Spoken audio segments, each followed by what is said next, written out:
Hello everybody. So today I will talk about calculus. The topic today is about integration.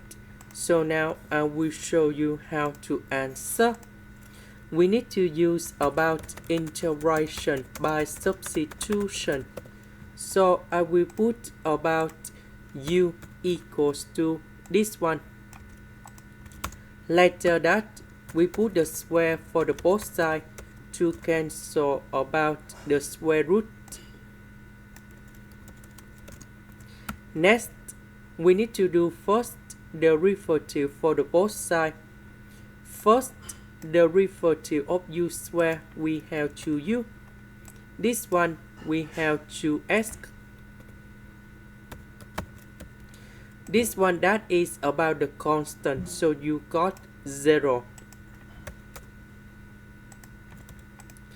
Because we don't have negative number 2, so we need to divide both sides by negative number 2.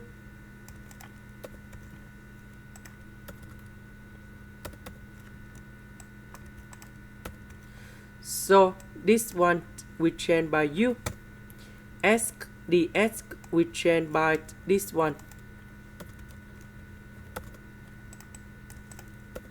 So this one we have negative number 1. The integration of this one we have u about u that is about this one. And here is the final answer. This is the end. Thank you for watching.